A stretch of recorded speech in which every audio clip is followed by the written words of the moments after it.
session today. My name's Mark. I work for an organisation called Hubbub. We're a creative environmental organisation.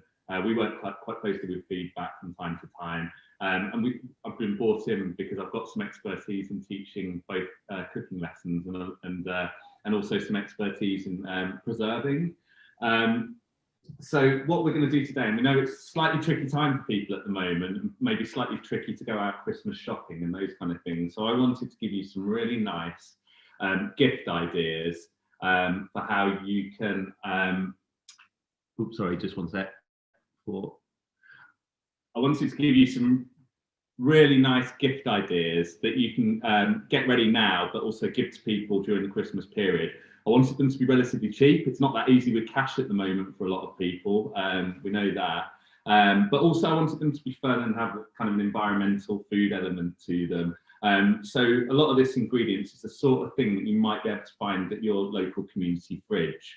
And if you want to know where that is, do have a look on the Hubbub website where we've got them all listed.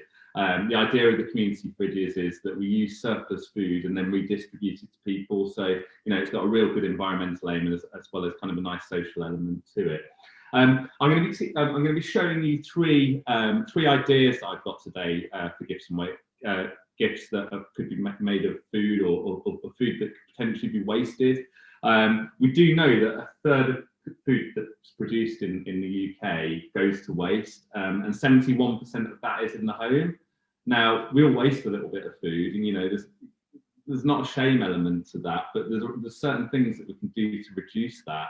And one of the things that we can do is to make sure the food lasts as long as possible, and preserving is a really, really good way of doing that. And when I'm talking about preserving, I'm talking about protecting the food in a certain way so that it lasts longer, but also as a chef, it's got to enhance the flavour of the food. So that's really exciting for me. And there's a few different ways of preserving food. Preserving food is basically about inhibiting the air and the moisture that can get to it, because that's how bacteria forms on food and food spoils. So some of the ways that you can preserve food are using salt. You could use an acid. So for example, in one of the recipes later, we're using a vinegar. You could use a sugar, or you could use an oil. Those are some of the ways that you can preserve food. The three things that I'm going to show you today are, I'm going to show you a whole cauliflower sweet piccalilli. So that's going to be delicious, you know, on your Boxing Day sandwiches, or a nice little gift for someone. I'm going to show you a Southern Indian style banana peel chutney. So it uses the whole banana, not just the inside of the banana, but the skin as well. And then also, just a quick one, I'm going to show you some preserved lemons. They're a type of ferment, and I'll talk more about those later. Just as a very quick one, I've got my oven on 120 degrees. It's a fan oven, and I've got my my old jam jars lined up here and the lids just on a tray. I'm going to pop those into the oven, and I'll get them out of the oven as and when I need them. What that's doing is that dry heat is just inhibiting any bacteria and killing any bacteria that's in there already. You could do it by boiling in a pot and use a pair of tongs to get them out. But that's just nice and easy for me. So let me start us off on the whole cauliflower piccalilli, and I've got all my ingredients ready here. We are making a recording of this, so you know, I'm going to work through a few recipes. Some people might be cooking along with a little bit of it. Some people might be cooking along with more of it. If you lose track of what you're doing, don't worry. We'll send a recording around. It can come back to it, or you can do it afterwards. The recipes are all on the Hubbub website, so have a look for those. Maybe Rebecca could just put a link to the Hubbub website into the chat. So I have cheated a little bit, because I've got just a few bits ready, just so I can find it a little bit easier to talk you through what I've got. So I've got 2 onions which I've diced here, just in this bowl. I've got a courgette where I've just cut the middle out of, and actually I ate that because I was a bit peckish earlier, but you could put it into some water or chuck it into a curry or a soup or something. And then I've just got some green beans that I've just cut into sort of 1.5 centimetre pieces. So the courgettes, the green beans and the onions are ready. I've got the cauliflower here, and unlike a lot of piccalilli recipes, I can't get my head around why people don't use the leaves. It seems such a waste to me, whether you're chucking it into a curry or in this case, you're going to put it into a piccalilli. you know, or a stir fry or something like that. Why don't people use the leaves? I don't know. We're a bit funny in Britain sometimes. So I've just taken the leaves off there. I'm just going to slice those up into some nice little pieces. And I hope you can all kind of roughly see what I'm doing. And then I've got the head of the cauliflower. So just to make life a bit easier and a bit quicker, I'm just going to cut that down actually today. I'd normally break it down if I was going to roast it, but because we're making a piccalilli, we probably want quite small pieces of cauliflower.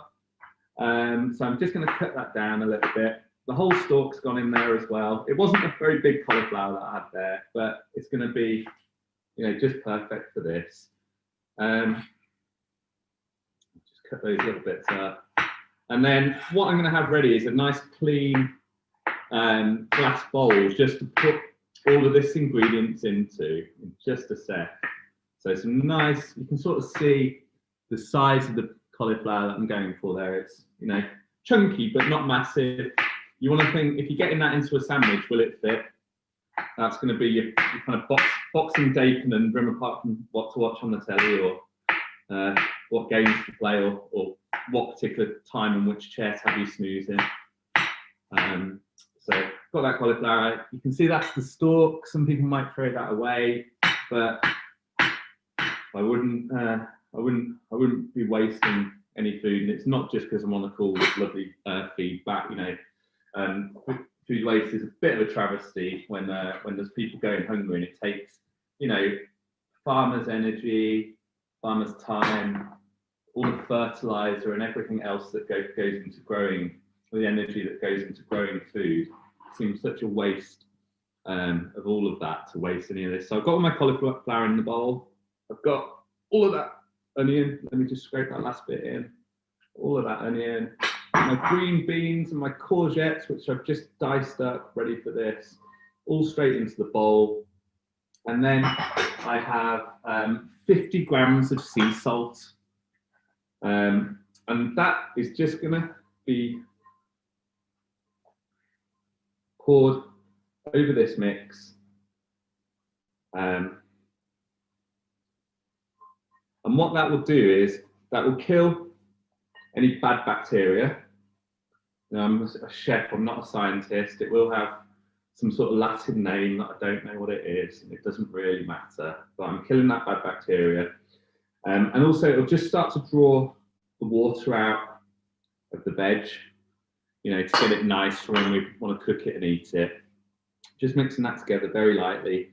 I should say, actually, just before you came on the call, I gave my hands a really good wash. That's really important when you're doing, you know, preserves, chutneys, anything where you're looking to keep food in a sterile environment. Your hands have to be clean because they're the main kind of carriers of bacteria that you'll have available. So that's that veg ready. I've also got, for a little bit, I'm going to come back to this because I just want to leave that for 20 minutes, and I'm going to go on and start to make the banana peel chutney. So that's just going to sit there. I've also got my sugar ready, my vinegar ready. I won't tell you all the weight, so if you want to cook along, get the recipes up in front of you as well.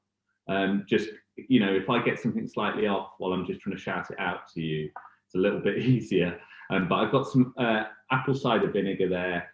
I've got 2 tablespoons of turmeric and 1 of ginger and just 2 sliced garlic cloves, so they're ready for that.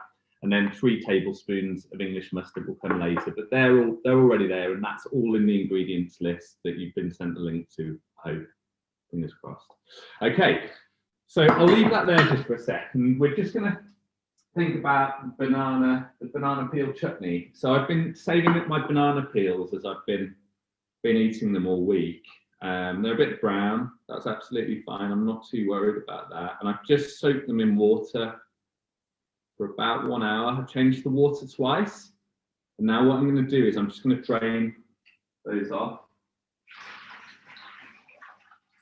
It's partly just to soften them up, but also just to clean them a little bit as well.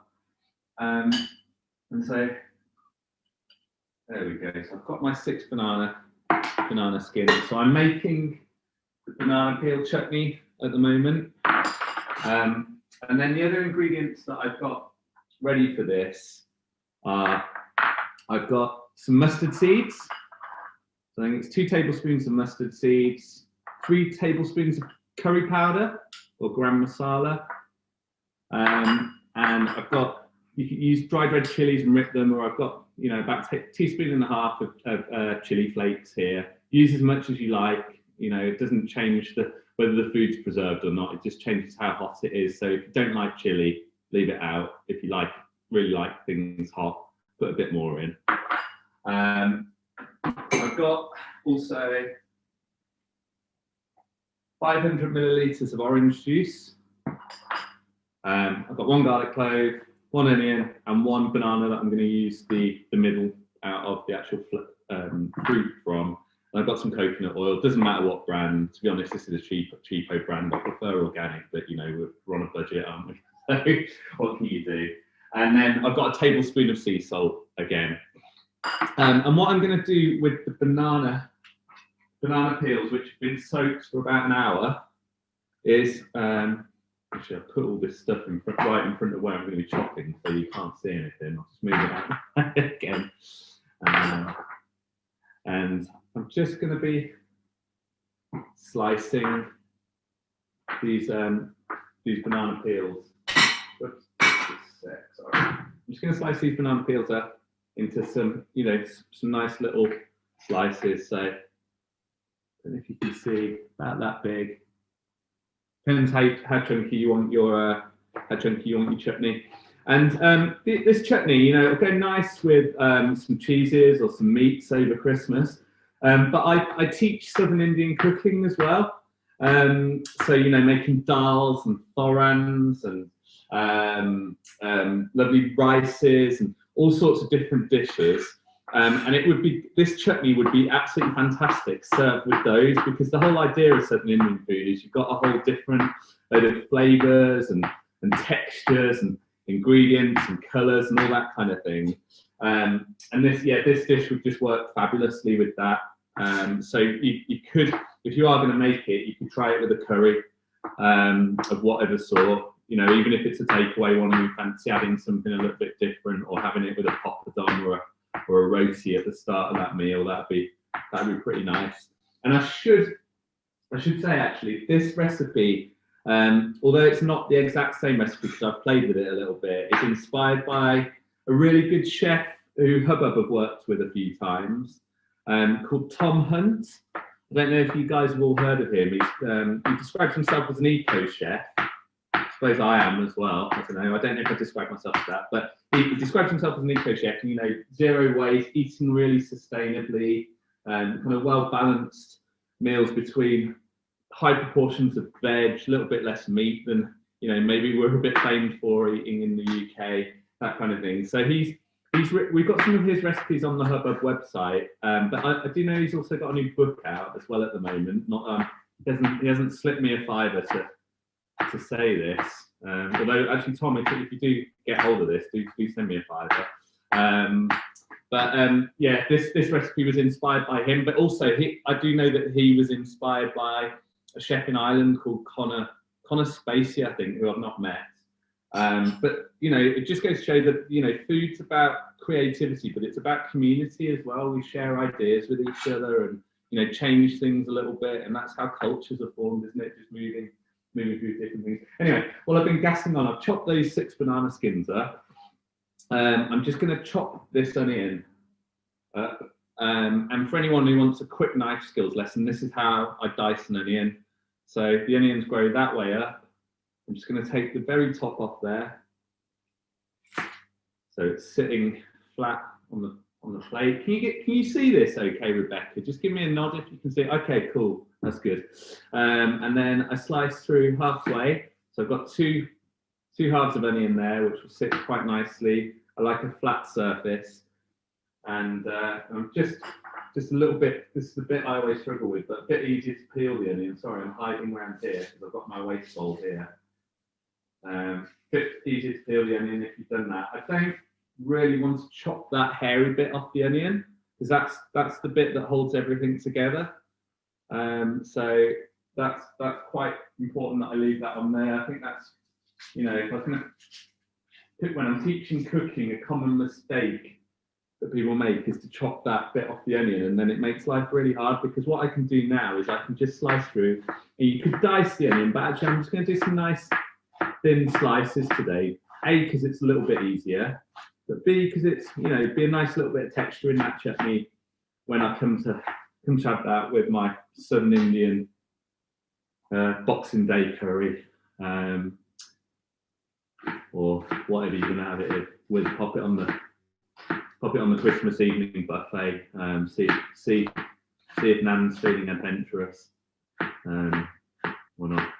So chop that onion up, and what I'm going to do actually is I'm just going to got one garlic clove which I've popped down somewhere. Where did I put that? Lost my garlic clove. Sorry. Here we go. One garlic clove, and I'm just going to slice that up as well. And getting a little bit crowded on my chopping board now, which is bad luck for a chef, isn't it? Or bad luck at least.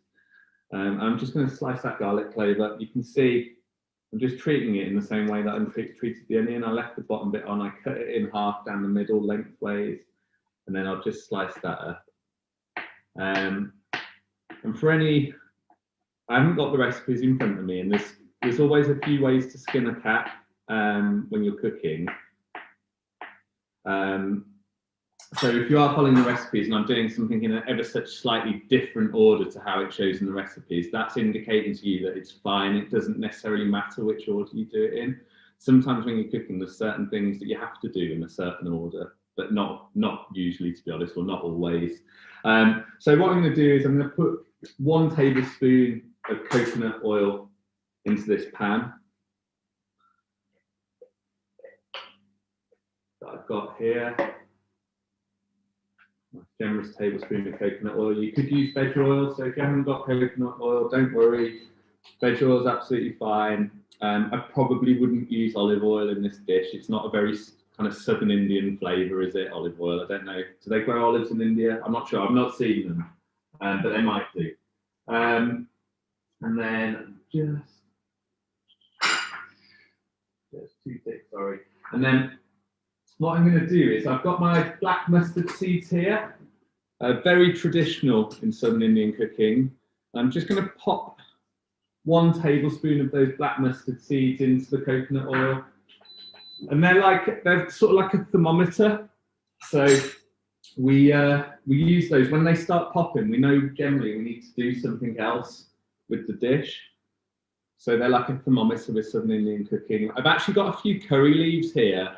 They're not in the recipe, but they'll be perfect in this. So feel free to scribble a little note that you can add some curry leaves in. So I can hear my mustard seeds popping, and at this stage, I'm going to chuck in my chili flakes, get them a little bit of heat, chuck in my curry leaves, and I don't want to burn any of those things. It's quite hot in there. So straight away, to cool the pan down, I'm going to put in my onion. I'm going to give that a little swish around the pan just to start to soften it up. And what you can't smell, because I don't think smell-o-vision has been invented yet, has it, Rebecca? No? Oh, crikey. Yeah, it hasn't been invented yet. Is that those spices really opened up. They're really, really fragrant now. So just keep them moving around the pan. And if it catches in your throat like it did with me a little bit there, you know you've got your pan too hot. So I had my pan a little bit hot there. So that's just starting to soften that onion up. I'm going to get the garlic in as well now. Okay. And at this stage, I've got my curry powder or gram masala. This is just a shop bought one, but it is delicious if you make it yourself. But just a shop bought curry powder, 3 tablespoons of that. Oh, pardon me. I'm just going to warm that through. So for anyone who is watching on Instagram, which I'm streaming to, I'm doing a live cooking session as part of Buckinghamshire Food Fest. But I thought I'd stream as well because I'm a bit hopeless on social media. So it gives me some content. So we've got those, that's just softening up. It's gone very dry in there now. So I'm going to get those banana skins in, and I am going to get, where have I put it? I've got, and I'm not going to put this banana skin in because I haven't softened it up, but maybe for a future chutney. So I'm just going to put that on the side. I'm just going to slice up one banana, and that's going in as well. So you remember at the start of the session, I was telling you the different ways of preserving. So there's salt, acid, which might be vinegar or lemon juice, and then sugar. This is, it's a chutney. So there is some salt in it. There's 1 teaspoon of salt, but the main preserving mechanism in this, the main thing that's going to keep all the air out, is orange juice. So it's sugar. So I've just poured in 500 millilitres of orange juice. And, you know, it's got a little bit of similarity with the marmalade, hasn't it? If you think about it. So I poured in 500 millilitres of orange juice. I'm going to bring that up to a boil, which shouldn't take too long with the heat of that pan. You've heard me spluttering a little bit. And then I'm just going to simmer it just till it goes a little bit jammy. And then I know it's ready to put into the jars. You know, you can boil it down longer if you want a squidgier chutney. You could boil it for quite a short time if you want kind of a more textured chutney. So it'll probably be a more textured chutney today because I'm under a little bit of time constraint. I think I'm on about 25 minutes into an hour session. Is that about right? Yeah, cool. Okay, so I'll just leave that there coming up to the boil. And so in the meantime, I think what I can do is I can show you some preserved lemons just while that's coming up to the boil. So if you are cooking along, I hope you're doing all right, but there is time afterwards. You know, you can watch a little bit of this and carry on cooking afterwards. So it's not a race. I'm quite conscious. The majority of people I can see are just kind of watching, taking the odd note, having a cup of tea is the general vibe I'm getting, which is fine as well. In fact, cup of tea. Cheers, everybody.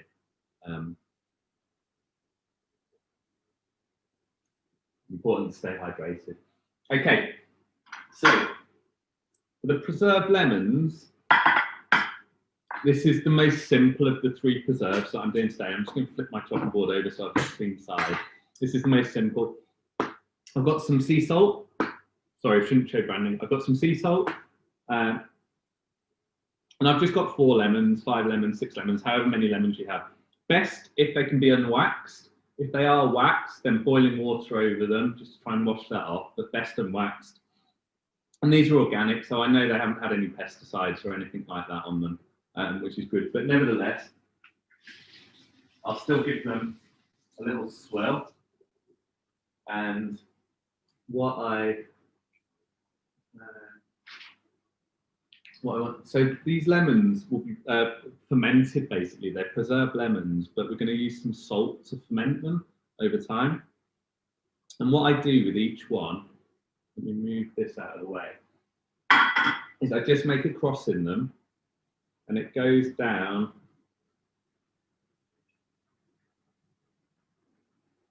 not all the way through, maybe a centimetre from the bottom. So you can see that lemon opens up kind of crossways. So there's a cross in it and it opens up.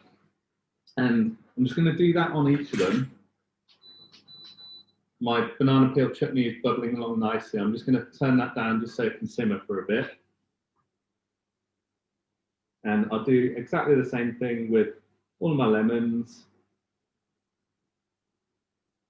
And this, you know, preserved lemons are chopped once they're ready.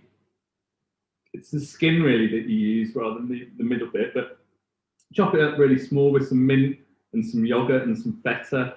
You've got a nice Greek dip there. You can mix it through some couscous or put it into a tagine, and it's very traditional kind of thing across the Middle East. For anyone who likes ottolenghi, preserved lemons are always in his book. They're probably in his long list of ingredients that you can never find in your local shop. But they're such an easy one to make. So if you haven't got his other 20 ingredients, at least you've got one of them ready. That's quite a good start, isn't it? So I've got my four lemons there, which I've got. I'm just going to get this little tray back. And then what I do is each lemon gets a tablespoon of salt, which seems like a lot, but you're never going to eat a whole lemon. You're only going to need a little bit of this for each recipe. So I pour in about half of that tablespoon on half of the lemon, and then I turn it the other way and pour it in there. And I do the same thing across all the other lemons.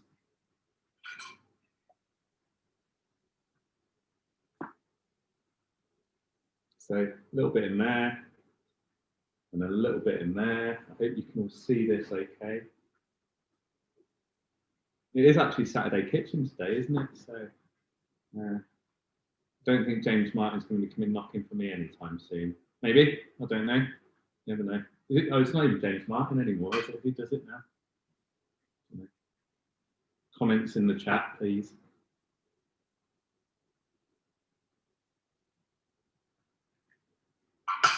So that's my four lemons. Each had a cross put into them to open them up, and 1 tablespoon of salt. And then I've got my jars, which have been in the oven. And I think I'm going to use 2 of these. So how hot are they? Pretty hot. For these preserved lemons. I've only got little jars today. A certain delivery company let me down, unfortunately, so I didn't get my big jars. But I'm not really into naming and shaming people, so you'll never know who it could have been. Any of them. So what I've done with the jars, just to sterilise them, they've been in a fan-assisted oven at 120 degrees for at least 10 minutes. So that's that. So they're still quite warm, but I think it'll be okay just to pop my lemons in there. Ooh, crikey, really squirted out there as I was doing that. And this is where slightly bigger jars would have come a little bit handy, but that'll be all right. You might have to get them out. In fact, you know what I'm going to do? So I think get the big jars. I'm just going to cut them in half. This might make it a little bit easier when I come to get them out. And just put them in like that, but with some salt on the inside, just to make sure they preserve nicely. So I'll just cut that in half. Whoever gets that one as a gift is going to have a job getting them back out again, aren't they? So give that something you don't like. And that's all you need to do. So you leave those for 4 to 5 days, and what will happen is the juice will start to leach out. And with a metal spoon, clean metal spoon rather than a wooden spoon, because wood carries kind of bacteria or filth a little bit more. Just push them down after 4 to 5 days. Give them a shake every day. And then what I'm going to do actually is I like to just add a few little bits of flavour into these. So you might add in some thyme in there, or you might add in what else could you add in? You could add in some cloves, some star anise. I'm just seeing, I did have some chilies.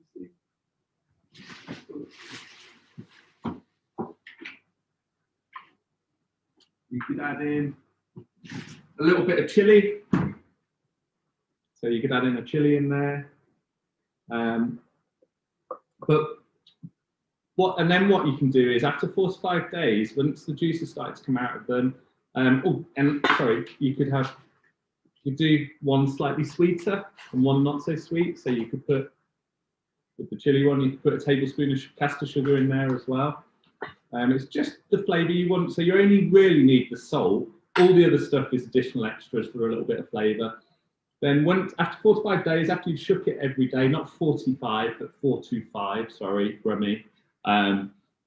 Then what you can do is you can top it up with olive oil, and that will keep, it's like a double lock preserve. You've got both the salt and the oil, and then you have some beautiful lemon flavoured oil. Because despite your best efforts, you could still have a little bit of bacteria in there. You know, a little bit could come off your fingers or something like that. A hair could drop in, not from my head, but you know, something like that could happen. So the olive oil is like a double lock preserve for the lemons. It'll definitely stop anything happening. But just seal those off in sterilised jars, and then pop them on the window ledge. Shut. Pop them on the window ledge and give them a shake every day, and then 4 to 5 days. Push them down, top up with olive oil. The sugar, the thyme, chili, everything else is optional. That's kind of your choice. So this smells absolutely delicious. This is my banana peel. I don't know if people can see it, but my banana peel chutney. It's kind of jammy. It's a little bit looser than I might have thought, but that will tighten up as the sugar starts to come out of the bananas. That will start to tighten up. So my next trick is to get some more of these jars out and just pop some of that chutney. And I think I'll probably get 3 jars out of that. So that's my aim. Let's see if I can manage to pull that off. And I'm just popping these jars back into the oven. Have we had any questions, Rebecca? Yeah. So we did have one about the herbs, just with the lemons. Are they fresh or dried? I use fresh, but you could use dried. Cool. So I'm just, actually, there might be a better way of me doing it. What I'm going to do is I'm going to pour all this banana chutney into this jug, and then I'm going to pour it into jars just to make my life a little bit easier.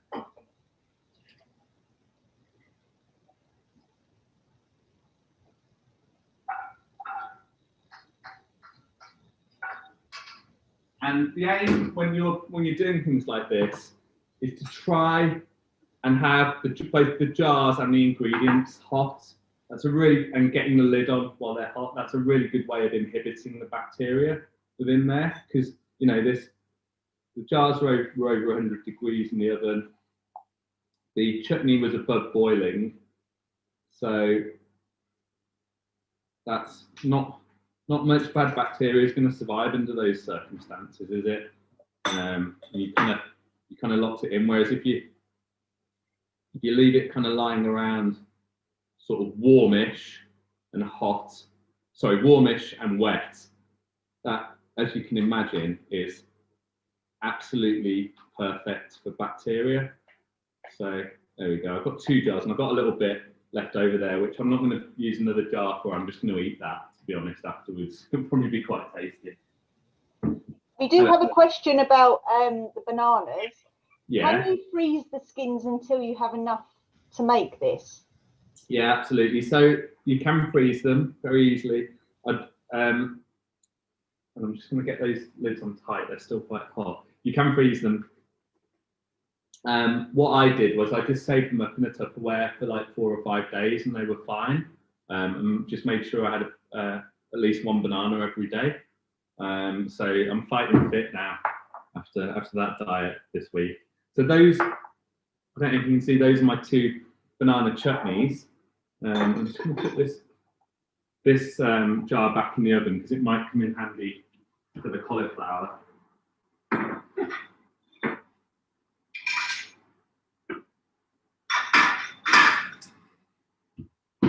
And I'm just going to give my board a little swill down just because it's got a bit of banana chutney on.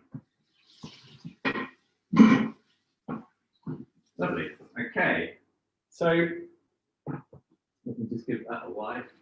How much time have I got left, Rebecca? It's 1:38 now. Oh, so cool.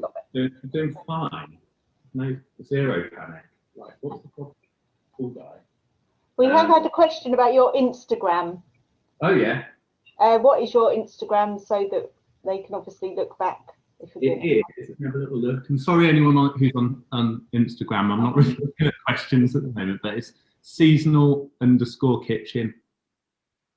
So yeah, lovely. If you are on Instagram, just drop me a message if you've got any questions. And I promise I'll do some homework afterwards and reply, which I'm not normally up for. So that veg has been kind of salted, and I can just see there's a nice kind of layer of water. I don't know if you can see that the salt has just drawn out of that. You guys will see that. Yeah, so that will just change the texture of the veg. It will have killed any bacteria that was already existing on the veg. I'm just going to drain that away now down the sink. I'm going to do it without pouring on my cauliflower and courgette and anything else down there. Okay, and then I'm just going to grab a saucepan and put these banana chutneys to one side. Grab a saucepan, and we're rocking, I say. We've got 400 millilitres of cider vinegar. That's going into the saucepan. I'm just going to start to bring that up to a boil while I add in the rest of the ingredients. What I've also got is I've got I'm just checking the amounts just so I can be clear. I've got 75 grams of sugar. And I should have 50 grams of sea salt, but I don't know where I put that. So I'm going to just do another 50 grams of sea salt. Sorry, that'll just be a sec.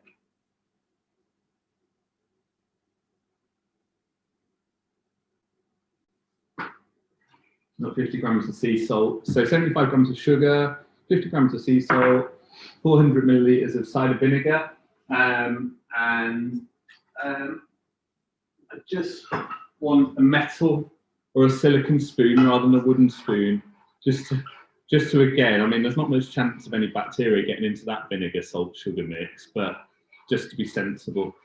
And then I've got 2 tablespoons of turmeric, one teaspoon of ginger, and 2 garlic cloves, which I've sliced up. They're all going into the vinegar mix that I'm hoping to bring up to a boil.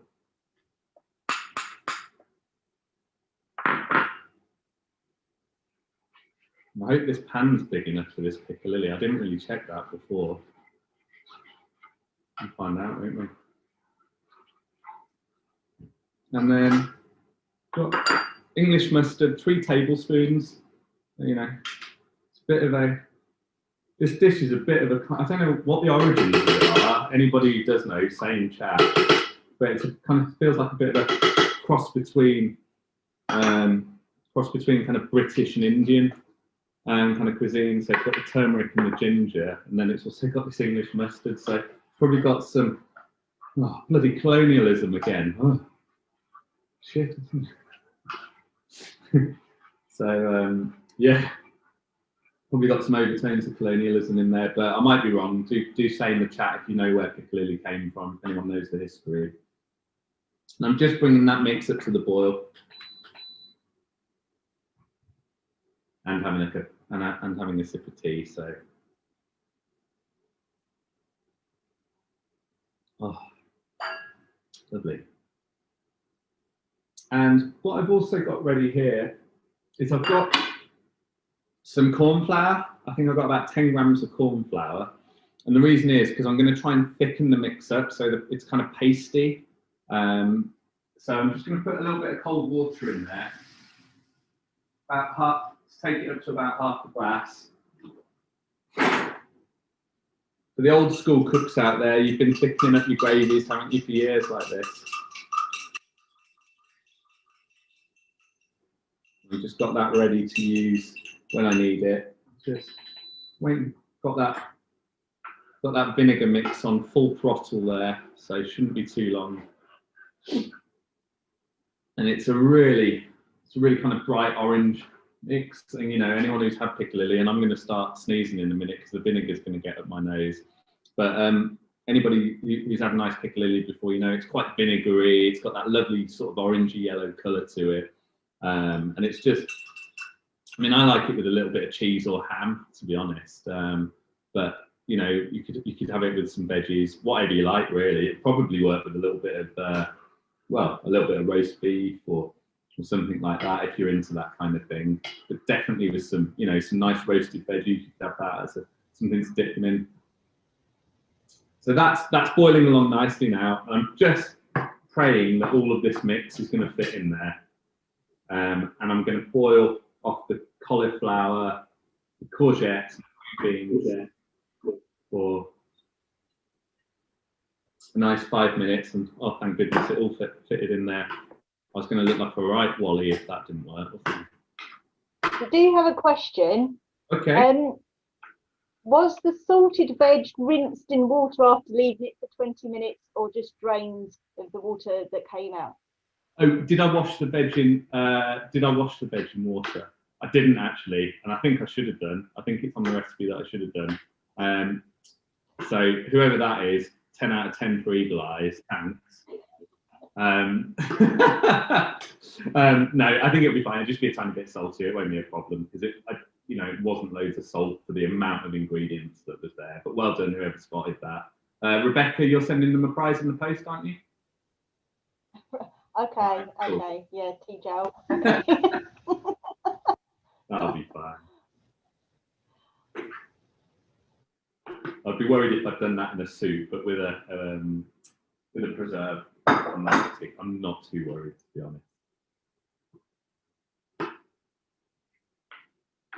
Okay, so just while that's off, and I want some crunch left in the veg. Anyone who's had a good piccalilli knows there's a bit of crunch left in that cauliflower, isn't there? But I don't want it rock hard, so that's just going to go kind of tootling along for the next 5 minutes.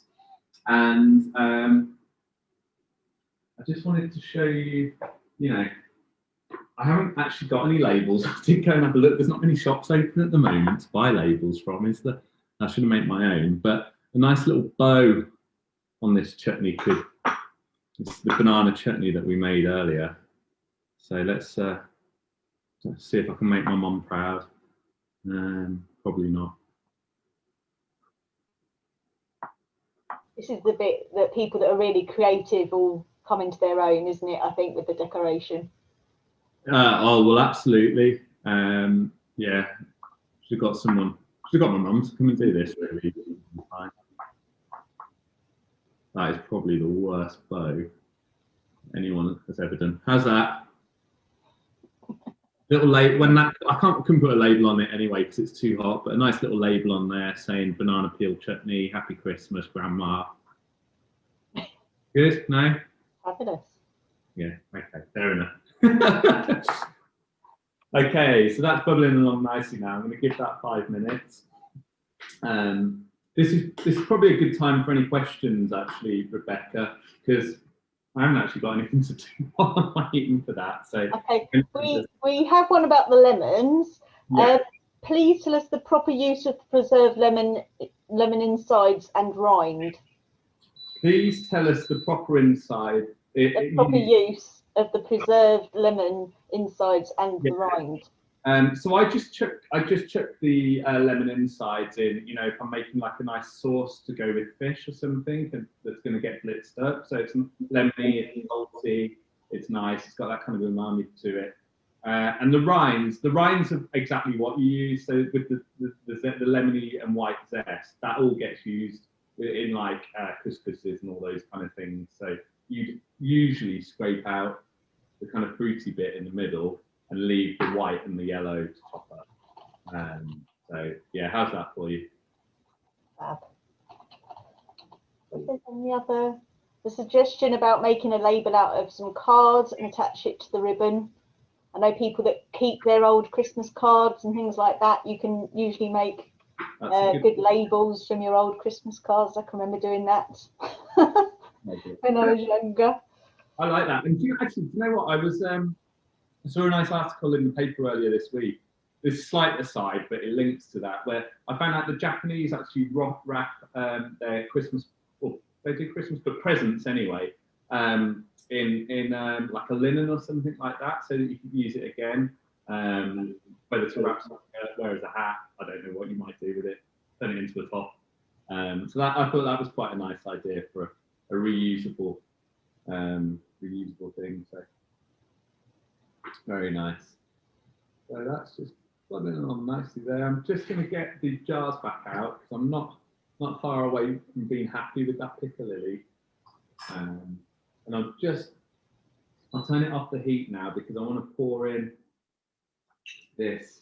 This is the corn flour mix. You can use plain flour, to be honest, but a nice little corn flour mix. Pour that in, give it a nice stir, and it'll just thicken it ever so slightly.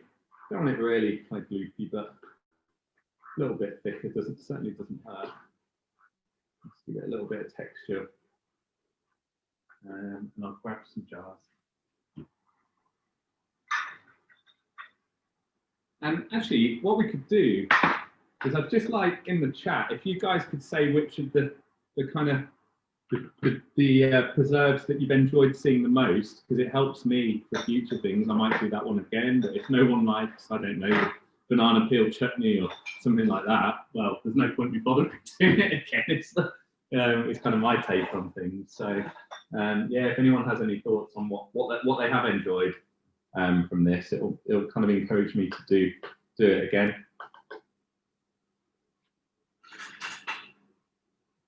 And I'm just going to ladle, using all the kitchen equipment today, I'm just going to start to ladle this piccalilli into the jars if I possibly can, without making too much mess. I'm sure I'm going to make a bit of mess. Those jars are hot. Remember, hot ingredient into hot jars equals no chance of bad bacteria forming. And these, you know, doing these in the next week or so, they'll be nice and ready to give us a gift to old grandma, whatever her name is. Mine's called Beryl, who's popping around later. She's in our bubble. We're going to be making some Christmas wreaths, so we bought some of those to make with her. Should be a bit of a laugh.